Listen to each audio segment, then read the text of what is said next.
সিজনে ফ্রোজেন করা জিনিস আনসিজনে খাওয়ার মজাটাই আসলে আলাদা। তো সেরকমই একটা রেসিপি আমি সৃজনে সিমের বিচিকে ফ্রোজেন করে রেখেছিলাম খোসাসহ। তো এটাকে আমি নামিয়ে প্রসেস করে এখন মাছ দিয়ে রান্না করে দেখাবো।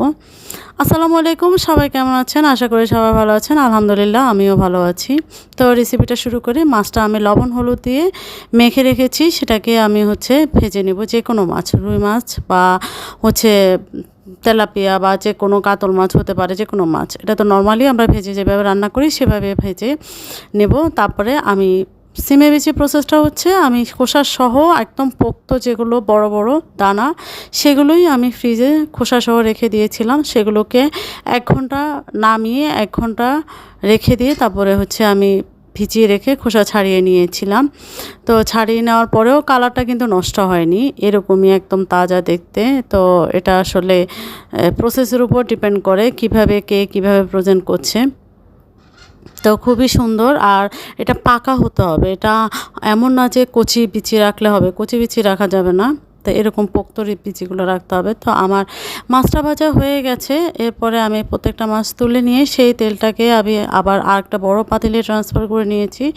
সেখানে আমি পেঁয়াজ কুচি দিয়ে দিলাম প্রথমে, তারপর আমি রসুন কুচি দিয়ে দিলাম। এগুলো দিয়ে আমি ভেজে নিব।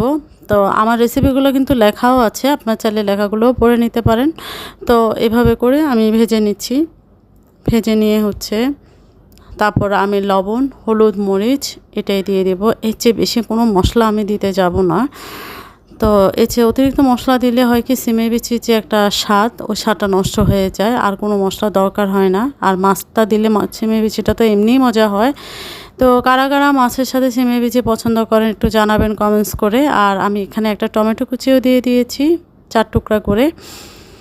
তো তারপরে আমি পানি দিয়ে দেব পরিমাণ মতো। আমি সরাসরি পানি ফুটলে তারপরে আমি সিমের বিচিটা দেব, এরকমই। তো আমি ঢেকে দিলাম। ঢেকে দেখেন পানিটা ফুটে গেছে। এরপরে আমি সিমের বিচিগুলো দিয়ে দিচ্ছি।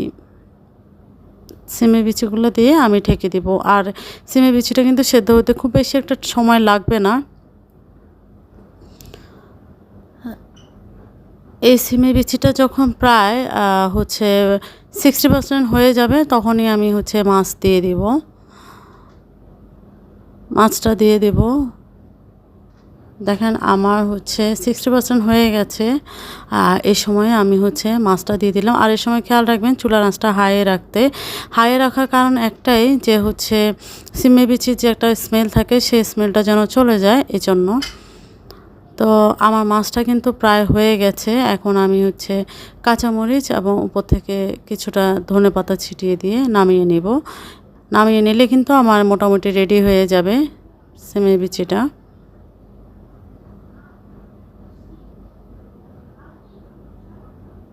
দেখেন এরকম করে রান্না করলে কিন্তু খুবই ভালো লাগে। আর যারা বলে ফ্রিজে রেখে পরবর্তীতে খেতে তেমন কোনো মজা লাগে না, আমার কাছে মনে হয় যে এটা ভুল কথা। তো যদি রাখার সিস্টেম ভালো থাকে আর রান্নার প্রসেসটা যদি ঠিক থাকে, তাহলে আনসিজনেও সিজনের জিনিস মজা করে খাওয়া যায়। এটা কিন্তু অস্বীকার করার কোনো উপায় নাই। দেখেন আমার কালারটা, রেসিপির কালারটা দেখেন কি সুন্দর এসছে। তো সবাই ভালো থাকবেন, দোয়া করবেন। আল্লাহ হাফেজ।